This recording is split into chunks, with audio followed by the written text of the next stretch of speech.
Merhaba arkadaşlar. SketchUp ile eğitim videomuza devam ediyoruz. Geçen hafta biliyorsunuz iki raflı çalışma masası yapmıştık ve bu hafta çekmeceli versiyona geçeceğimizi söylemiştik. İsterseniz hemen başlayalım. Ee, Biliyorsunuz çekmeceli versiyonda hem sağda hem de solda olabiliyor. Biz sağ tarafı tercih edeceğiz. Buradan hemen referansımızı alıyoruz.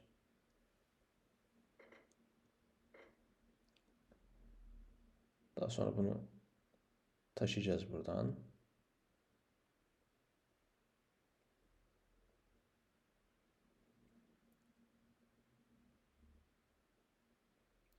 Sağ tarafı uzatmamız lazım.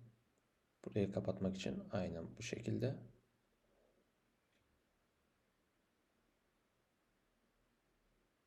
Evet.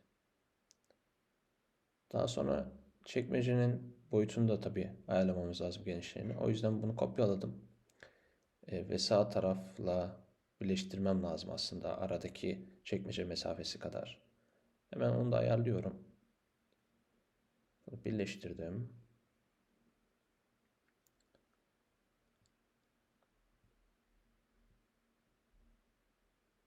Şimdi aradaki mesafeyi ayarlamam lazım.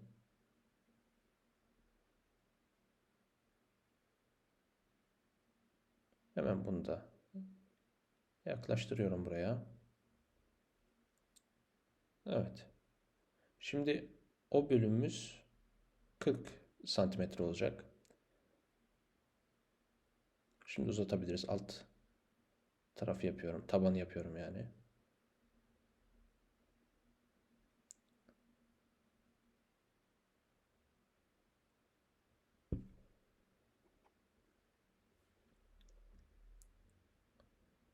Onu da sildim.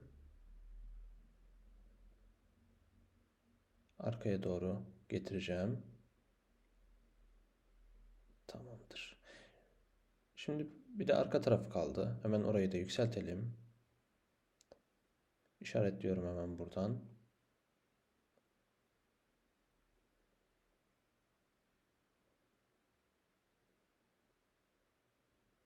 Evet. Şimdi ön tarafa kapaklarını yapacağız. Ee, Onun için de sıfırdan tasarlamamız lazım tabii ki. Önceki projelerimizde bunu kullanmadığımız için. Aradaki ölçüyü hesap edip ona göre düzenleyeceğiz.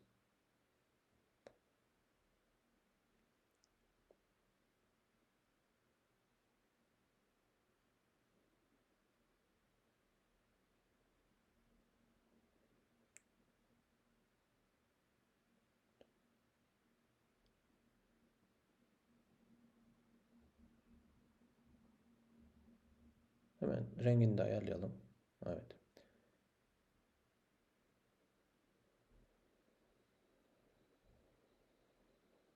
Hesap ediyoruz. 370.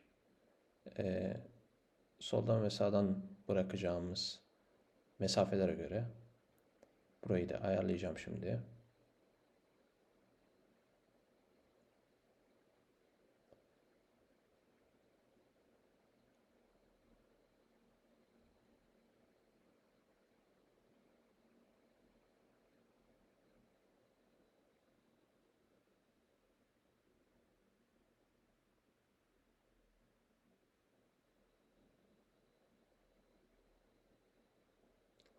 Sol ve sağ arasındaki mesafe de hemen onu da düzenliyorum.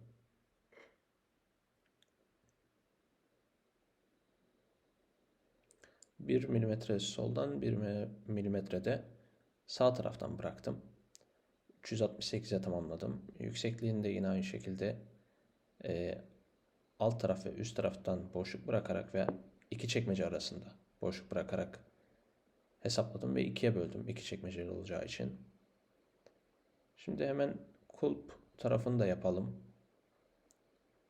Onun için de basit bir yöntem var aslında. 60'a 30 ayarlıyorsunuz. Hemen gösteriyorum şimdi.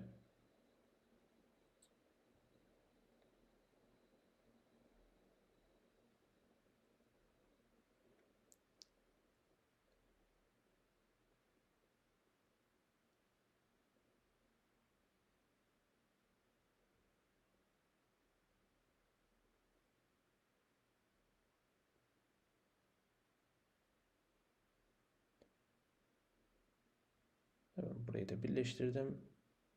Ve gerisini siliyorum. Evet. Şimdi oldu. İşte kulbumuz hazır.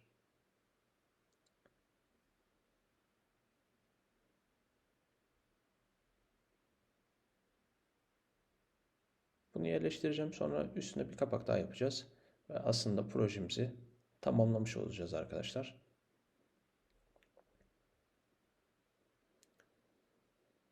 Hemen gerekli mesafeleri de yapalım. 1 milimetre ve aynı şekilde alt taraftan da boşluğumuzu verdik.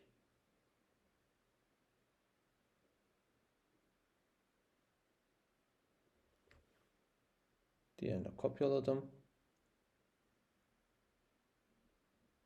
Ona da bir boşluk vermemiz gerekiyor. Evet. Gerekli boşluklar tamamlandı arkadaşlar. Yaptık. Şu anda her şey doğru gözüküyor. Umarım faydalı olmuştur arkadaşlar. Bir sonraki videomuzda buna ara raf ekleyeceğiz. Öyle devam edeceğiz. Bir sonraki videoda görüşmek üzere. Kendinize iyi bakın.